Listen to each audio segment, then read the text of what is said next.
નાભી એક એવી શક્તિ છે જેનાથી આપણું આ શરીરને સંતુલન થાય છે. જ્યારે બાળક માના ઉદરમાં હોય છે ત્યારે નાભીથી જ એનો સંચાર થાય છે અને નાભીથી જ તેનો વિકાસ થાય છે.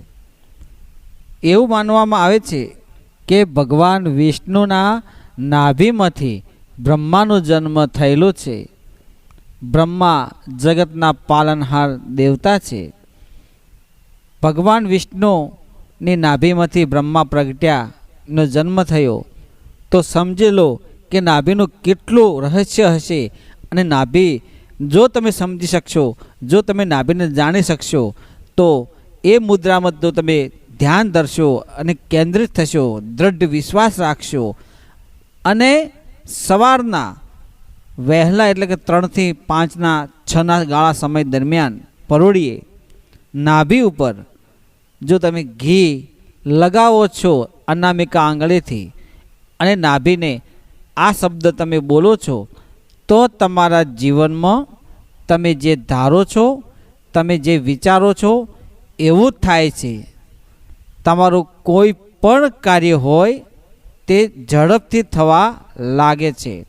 જ્યારે તમે આ પ્રયોગ કરો છો સવારે વહેલા ઊભા થઈને તો સમજી લો કે સવારે તમે વહેલા ઊભા થાવ અને ઘી લઈ અને અનામિકા આંગળીથી તમારી ડૂંટી ઉપર લગાવીને દબાવી રાખો છો.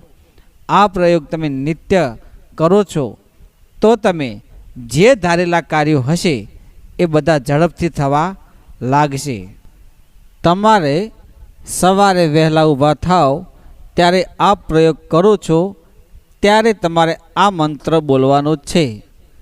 આ મંત્રનું નામ છે ઓમ.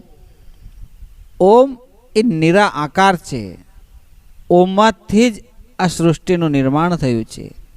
ઓમમાંથી જ આ સમગ્ર બ્રહ્માંડ, આખું વિશ્વ, 33 કોટી દેવી દેવતા અને આખા બ્રહ્માંડનો નાદ ઓમ છે. જો તમે ઓમ નામનું ધ્યાન ધરો છો અને ઓમ નામને તમે ઓળખો છો તો પછી તમારા જીવનમાં કોઈ પણ પ્રકારની મુશ્કેલી નથી આવતી. તમારા દરેક કાર્યો સુલભ અને સારા બની જાય છે. કોઈ અડચણ નથી થતી અને તમે ધારો તે કાર્ય તમે શીઘ્ર અતિ ઝડપથી તમે કરી શકો છો.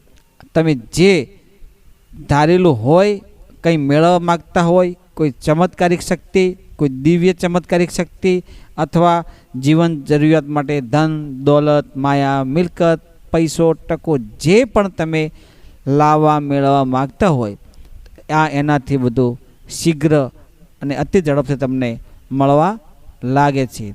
જ્યારે તમે તમારા નાભી ઉપર ઘી લગાવીને ઓમ નામનો નાદ તમે દૃઢ વિશ્વાસથી એકાગ્ર મનથી કરો છો તો બધા જ કાર્યો ઝડપથી થવા લાગે છે. જય ગુરુદેવ, જય માતાજી.